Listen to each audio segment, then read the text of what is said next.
on the last episode. But on the male side of things, I also think it comes down to we know what women want and want to hear. Hey, Jesus! Right? I think we are in trouble. So I actually think we're in trouble.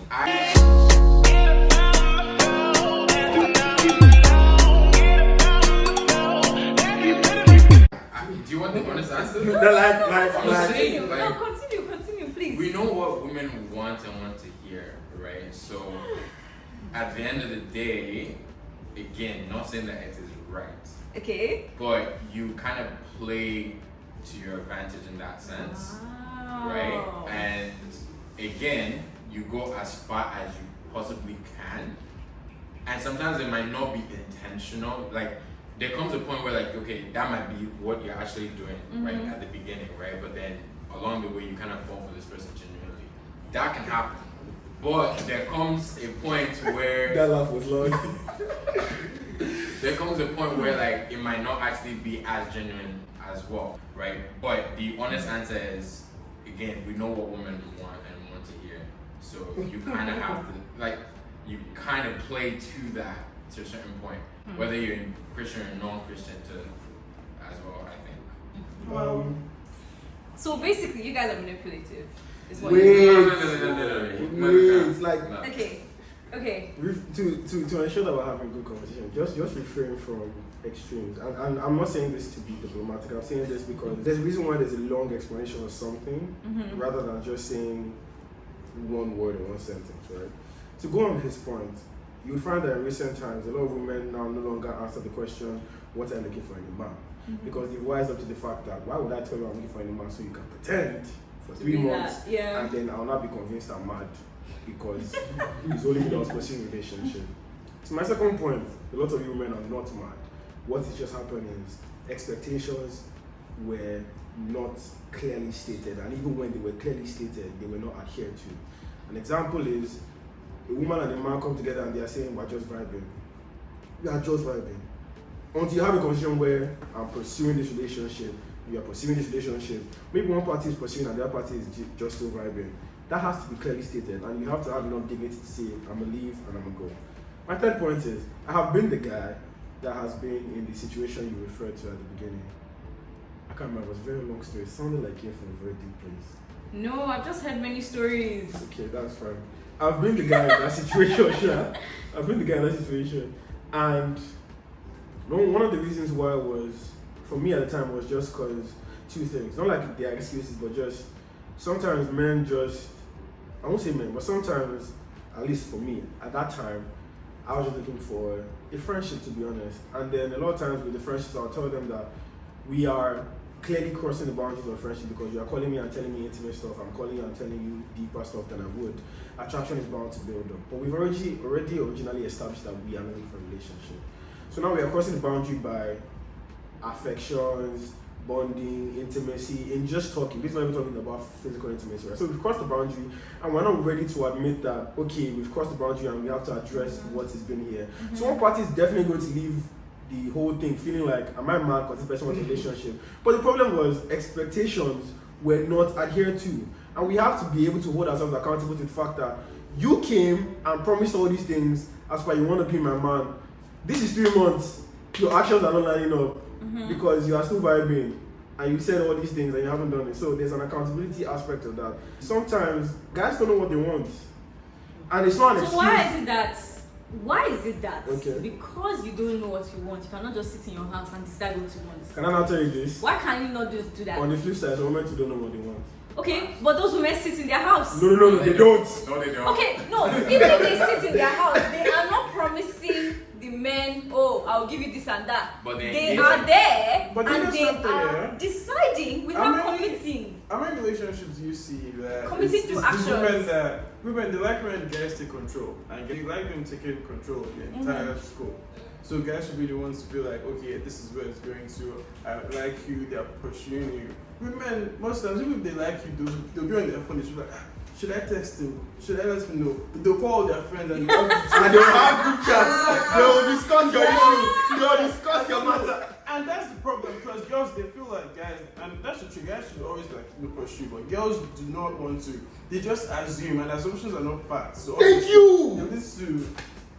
Why are you so loud? Wait, no, because, see, my aim here is not for man and woman to be fighting. No, we're not going to hear each other out. But if you can point out things that will save people from being in unnecessary situations that we have been in, then I feel like this video is a success. Number one, stop assuming. Number two, stop having one-sided expectations in your mind. A lot of times, guys and girls are building up fantasies in our minds, whereas the other person is just like, I beg go. I just said hi. No. Do you actually get?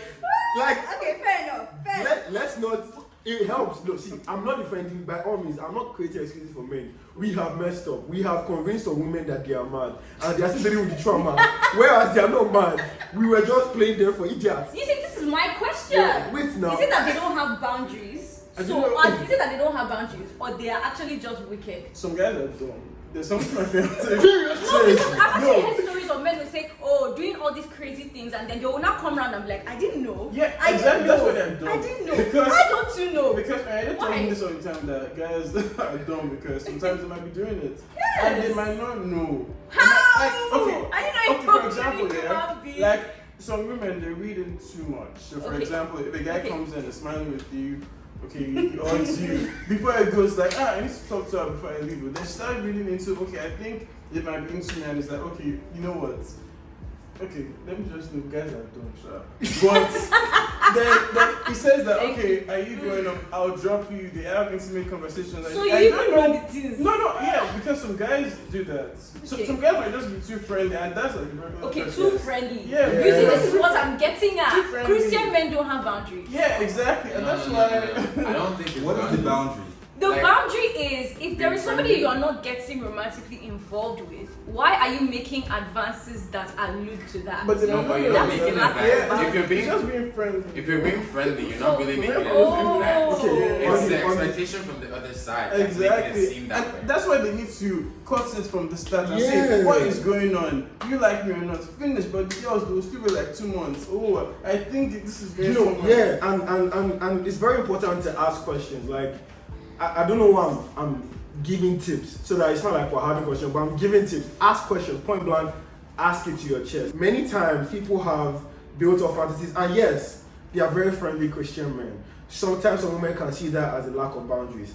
But for some of these men, this could just be like how they're brought up to treat women in a very respectful and noble way. Oh, can I give you a ride home? Oh, can I get you groceries? With no strings attached. There are men like that exist. Some women can see that very as few. some women. No. Some Yeah. women. No. Some women can see that as you've crossed the boundary or Yes, whatever. because Yes. it's not normal. No, and I have to just say this that yes, it's not normal, but it doesn't mean that doesn't exist. Okay. Right? And it also goes back to the whole don't assume. Yeah, don't assume. Just Like, don't assume. so then you can now ask the guy, oh, you've dropped me home a couple of times. We've spoken at this time. You've called me at this time. Oga, do you like me? They have- Do you want to pursue a relationship? So what do you want? What do you want? Yeah. Do you get? And if he says no, then my dear, see it as that. There's also another side of you shouldn't now be expecting that. Okay, he's dropping you at home, doing kinikon, Yeah. because the day there's a problem where the guy can now come back and say you were using me. Do you understand?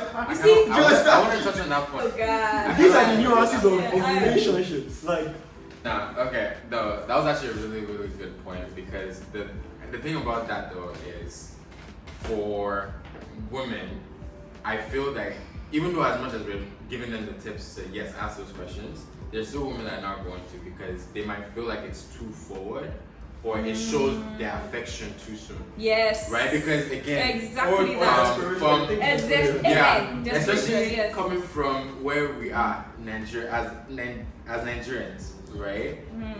Women don't tend to show their emotion towards the guy too early. they don't want Right? to show birth. They don't Yeah. exactly. Or You they don't see a laugh that or something like emotional that, yeah. affection kind of thing or just showcasing that is not really a thing, Mm-hmm. right? So even trying to ask that question, in as much as you still should, right? That is still a difficulty for women to do right? Which can probably save you some time. Because again, it's not a bad thing to say that, oh yes, I actually kind of like this guy or I'm attracted to this guy. Just saying you're attracted to someone doesn't mean you have to marry them per se. I'm attracted to you, but if your intentions don't align with mine, your values don't align with mine, okay, no problem, I understand. No hard feelings. Move on, right? Now, let's say you are brave enough or courageous enough to actually ask that question, and the guy says that, oh no, I'm just being friendly. Don't start, just like Daniel said, don't have the expectations now if he moves a bit different, just as a caution, right? Yes, okay, he was being friendly, yes, he was being nice, and just making sure, you're okay and all that kind of stuff, but it doesn't have to be more than that, right? And it's not now coming from you to be like, oh, because he's been that friendly or whatever, why is he now talking to that girl and now being friendly as well? Right? Because again, we may have not been moving for you, but we can be moving for them, but it can look the same in a way. See, this is what this. I'm just saying. No, let's be honest. No, but that's just I know that you're being honest. No, because again, but I'm saying that this is my problem. No. How can you say, okay, if I'm going to go, I want to eat rice? You see what you done? No. I'm kidding. I'm actually It's not even like, I want to eat my cake continue. and eat it too, kind of thing, right? But again, it comes with the whole expectations kind of thing, right? It does. I don't dispute that. Women tend to expect more very, very early. That's the thing. Without even admitting that you're attracted to the person. Can we agree on this? You haven't even said that, oh, I like you to the guy. Right? The guy is just being friendly. Thank you! What? No. But you already have this. What I'm just saying. Because there's this already premeditated expectation because he's a man that now he has to carry out. When he hasn't even said that I like you. I'm just checking up on you. Simple. Why? No, but why? But we are friends. No. Okay, no. Wait.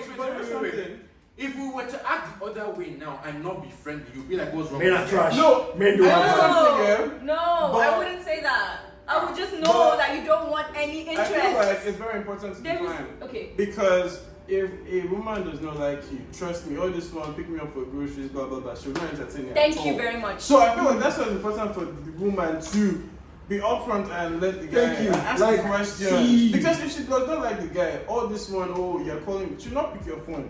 You get Genuinely. Thank No. you. See. Thank you. I'm sorry. I agree with Ayo. The 90% of you that will never ask this question. But for the sake of your heart and all those unnecessary tweets and unnecessary posts that will happen when you talk breakfast, my dear, Ask the question. you don't even have to ask, do you like me? You don't even have to go there. Just say, because let me tell you this, I'll end on this note. Questions do something to a guy. They sort of call us out on whenever, we as Olumide said, if we are establishing the fact the thesis that men are dumb, so men are dumb or naive, right?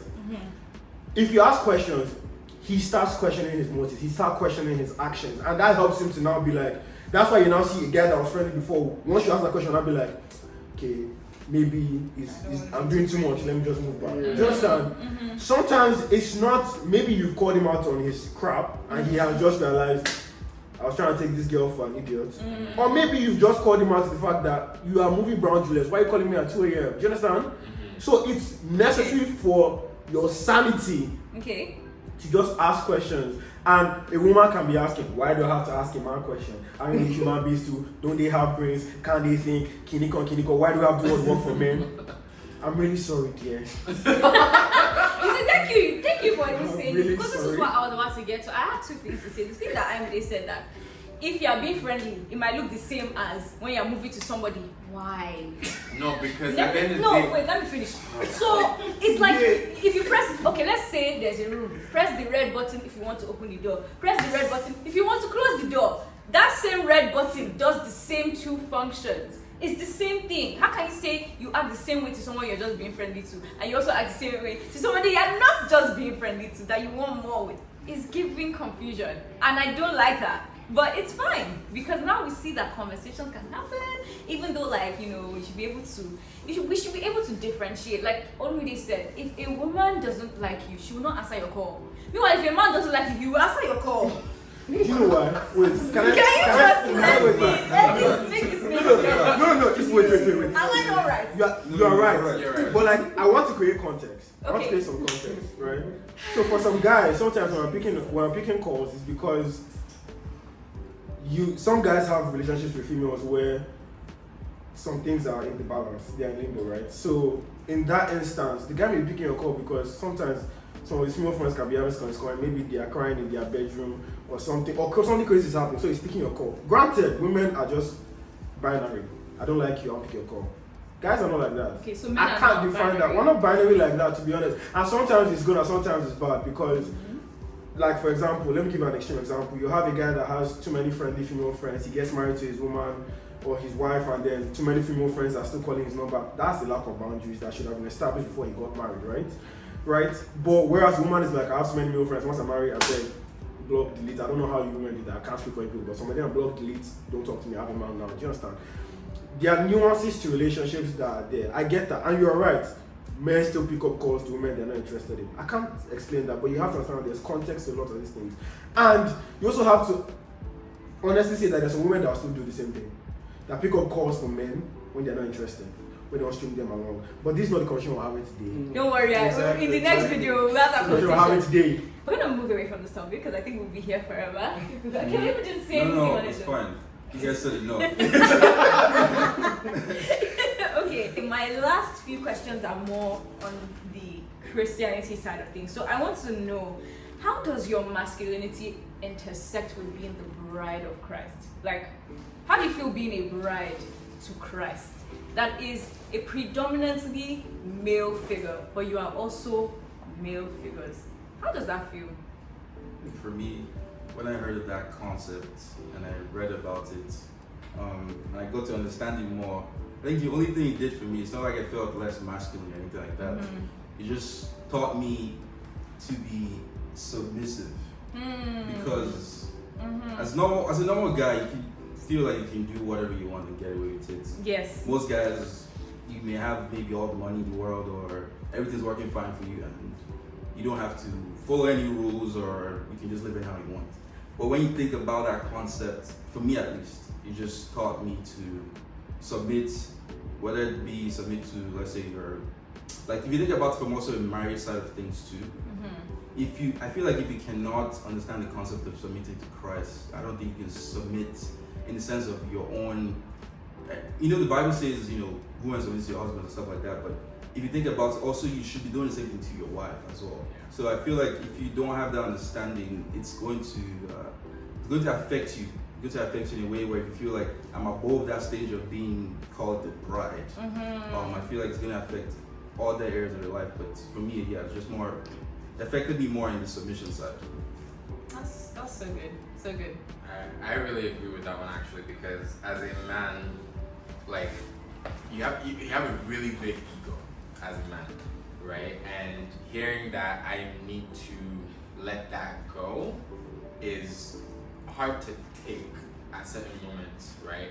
But it's a very important concept to actually be able to do, right? Because at the end of the day, in every single thing that you do as a Christian in your life, whether it's your relationship or anything like that, you have to be submissive to it to allow the Holy Spirit to work through you, right? In literally every single aspect of it, right?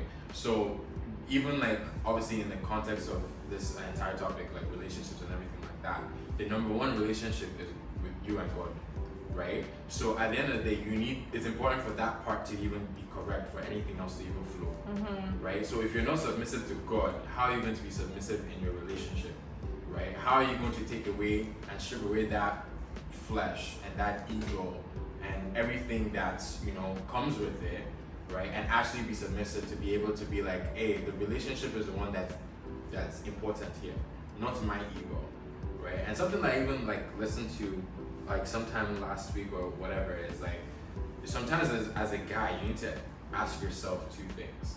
Is this affecting Ayomide or is this affecting my ego? Because Ayomide might be cool with it, but my ego is the one doing scum. You know what I mean? So it's a big thing a big challenge to actually take on and accept, right? But if you work on that, your relationship with God at the end of the day, and you can strive in that submissiveness and in that space, it pretty much trickles down into every relationship in your life. relationship with your parents, with your friends around you and your partner, right? So what you're saying is that it's possible for you to feel like you are fine with something, but like the idea that you are fine with it can then be wrong. I know I definitely had that like on the submission topic, just in terms of marriage and stuff. Like there's an element of feeling as if, okay, this is actually fine, but because of society and because of like your own pride, you can be like, wait, why should this be fine? If that makes sense. So that's why I understand like that whole ego is not fine with it, but everybody is fine with it. Yeah, because it's like it can now, especially when there's society into it, like especially with this specific generation, there's so many things that conflict with how you feel sometimes. You might genuinely be like, that's not even that big of a deal. Like that's me and my partner, or like that seems okay. As long as me and her are cool with it, or what have you, right? That should be fine. But the moment society puts the input on it, it's now like, what's going on? Right? It now seems wrong when there was nothing wrong with it in the first place. And it can go vice versa as well, right? Like for a woman as well, it's like, why must I be submissive? I'm sure women ask for that too, right? It goes likewise for men as well, because it's like, why must I be the one to be doing this? Why must I be the one that has to be the provider? Why can't you? Or like it can go either way, but it really has to come down with your personal relationship with God, your understanding of what submissiveness is, and how you can actually trickle that into every form of relationship in your actual life. Yeah. So good. I like that. I was actually gonna ask you guys about like how you feel with respect to how like being a man in this day and age, how you do that by being Christian, because a lot of the things that Christ would ask us to do would reflect as weakness on your part as men in this generation. We're not gonna get into that because this video is way too long. If you guys want to see more of this, just let us know. But this has been super fun. Wait, now I'm not finished. Oh, please stop. Just real quick. Okay. Just real quick.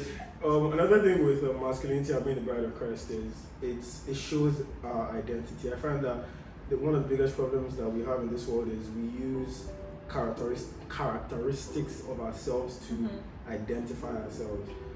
Just because you're made a man or woman, now knowing that you're a bride of Christ, there has to be the question of I must be made for more than this. I think that's what being a bride of Christ shows me, because in addition to submission, it also shows me a responsibility that I have, a work that I have to do, and just to tie everything up with the scripture.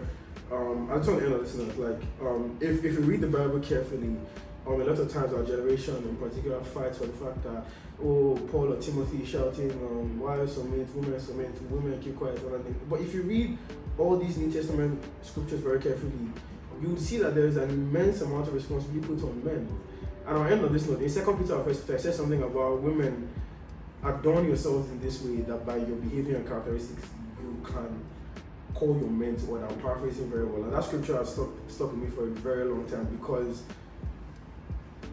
the fact that God in His Word is telling women to behave in this way so that your husband that is having this can realign himself back to my role says a lot for what the man should be doing. So I do not think, and I say this in a world that is emphasizing toxic masculinity or masculine traits that are not in fact masculine. Jesus was the most masculine man. And if Jesus could stoop down to wash his disciples' feet, if Jesus could do the things that he did as the most masculine man, both man and God, I don't think that any society or any doctrine that says Christianity or Christian men are portrayed as weakness is not in fact manhood or masculinity, because Jesus was the most masculine man and he did live the life of sacrifice. So, still identity. Period. Okay. That was really good, guys. Thank you so much. Thank you guys for coming and doing this video with me. And yeah, if you guys want to see more, comment down below. Let me hear you guys' opinions on the questions as well. I want to hear what you guys want to say. They're gonna drag us. Comments. I know they're gonna drag you guys. You guys get ready. Let me just remind you, Danny. This is Danny. This is Irene. But yeah, this has been super fun, guys. I really can't wait to hear your opinions and your comments down below and everything like that. Tell us if you want to see more of them and if you want to hear more on these kinds of topics and things like that. But have a great rest of your day and catch you later. Like, comment, and subscribe. Oh yes, Subscribe, guys. Yeah. it's true. Like, comment, subscribe, and listen. Bye.